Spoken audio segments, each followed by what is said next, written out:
देश के सबसे बड़े बैंक घोटाले को लेकर कई सवाल खड़े हो रहे हैं। कांग्रेस ने बीजेपी और मौजूदा सरकार पर कई आरोप लगाए हैं। कांग्रेस प्रवक्ता सुप्रिया श्रीनेत ने डीएचएफएल के प्रमोटर्स और संबंधित कंपनियों से बीजेपी पर करोड़ों रुपए का दान स्वीकार करने का आरोप लगाया है और कई सवाल पूछे हैं। 2015 से 2019 की अवधि का ऑडिट हुआ, उसमें पाया गया कि डीएचएफएल ने बड़े तौर से धोखाधड़ी करी थी। अपनी किताबों में गड़बड़ी करी थी, अपने अकाउंट्स की लेजर में गड़बड़ी करी थी, उन्होंने राउंड ट्रिपिंग ऑफ फंड्स करी थी और पब्लिक का पैसा लेकर कुछ विशेष कपिल और दिनेश वधावन ने निजी संपत्ति बनाई थी। और ये क्रिमिनल कंस्पिरेसी का पूरा मामला है और इसको सीबीआई ने अपना आज तक का सबसे बड़ा फाइनेंशियल फ्रॉड किसी बैंक में अगर हुआ है तो मोदी सरकार की नाक के नीचे हुआ है और उसको उन्होंने रजिस्टर किया। सुप्रिया श्रीनेत ने आरोप लगाया कि डीएचएफएल के खातों की जांच में बड़े पैमाने में गड़बड़ी सामने आई थी, लेकिन किसी ने इस पर ध्यान नहीं दिया। मार्च 2021 में प्रधानमंत्री आवास योजना के मामले में सीबीआई ने डीएचएफएल को आरोपी बनाया, लेकिन ये घोटाला पीएम आवास योजना के ऑडिट में नहीं, यस बैंक मामले की जांच में सामने आया है।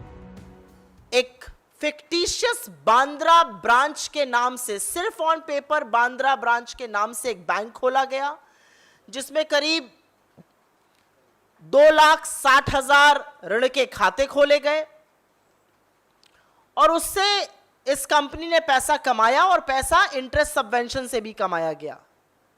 लेकिन बड़ी खबर यह है कि यह घोटाला प्राइम मिनिस्टर आवास योजना के ऑडिट में सामने नहीं आया।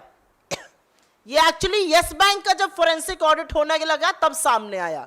2015 से 2018 तक एक कंपनी लूटती रही भारत सरकार को, एक कंपनी लूटती रही जनता के पैसे को। वो पीएम आवास योजना के ऑडिट में सामने नहीं आया, वो यस बैंक में सामने आया। कांग्रेस प्रवक्ता सुप्रिया श्रीनेत ने कहा कि बीजेपी लगातार डीएचएफएल से चंदा ले रही थी। बीजेपी ने डीएचएफएल और उसके प्रमोटरों से जुड़ी कंपनियों से करीब 28 करोड़ रुपए का चंदा लिया। क्या ये एक हाथ से ले और दूसरे हाथ से दे का मामला है? बीजेपी ने 28 करोड़ रुपए का चंदा क्यों लिया? क्या यह रिश्वत थी? एक संदिग्ध कंपनी है, एक कंपनी है जिसके खिलाफ केस चल रहा है, एक कंपनी है जिसने भारत का सबसे बड़ा धोखाधड़ी का बैंक फ्रॉड किया है। लेकिन सत्तारूढ़ भारतीय जनता पार्टी उस कंपनी से लगातार डोनेशन ले रही है, लगातार डोनेशन ले रही है और उसके दस्तावेज हम आपको देंगे, उसके डिटेल्स हम आपको दिए दे रहे हैं। करीब 28 करोड़ रुपए का डोनेशन भारतीय जनता पार्टी ने डीएचएफएल से, उसके प्रमोटर्स से, उसकी संबंधित कंपनियों से लगातार लिया है। आरकेडब्ल्यू डेवलपर्स जो कि डीएचएफएल के मालिकों के स्वामित्व की ही एक कंपनी है, उससे 10 करोड़ रुपए लिया। फिर वधावन ग्लोबल कैपिटल लिमिटेड से 10 करोड़ रुपए लिया। फिर वधावन परिवार के नियंत्रण वाले दर्शन डेवलपर्स से 7.5 करोड़ रुपए लिया। तो करीब 28 करोड़ रुपए भारतीय जनता पार्टी ने एक ऐसी कंपनी से लिए जिसने भारत के बैंकों के खिलाफ धोखाधड़ी का मामला किया, आम जनता के पैसे को लूटा। कांग्रेस प्रवक्ता सुप्रिया श्रीनेत ने आगे कहा कि भारत की सबसे बड़ी बैंकिंग धोखाधड़ी प्रधानमंत्री नरेंद्र मोदी की नाक के नीचे हुई। बैंक धोखाधड़ी को नियंत्रित करने और दोषियों को सजा दिलाने के लिए सरकार क्या कर रही है? आखिर ऐसी क्या मजबूरी थी? भाजपा ने इन बैंक धोखेबाजों से लगातार 28 करोड़ रुपए जैसी मोटी राशि डोनेशन में क्यों ली? यह पहला सवाल है। क्या यह एक राशि रिश्वत थी इन लोगों को धोखाधड़ी उन्मुक्त करने देने के लिए? यह दूसरा सवाल है। यह स्पष्ट है कि प्राइम मिनिस्टर आवास योजना में मात्र एक कंपनी ने 14,000 करोड़ का चूना लगाया, 1,800 करोड़ की इंटरेस्ट सब्सिडी ली, 2,60,000 फर्जी होम लोन अकाउंट बना दिए।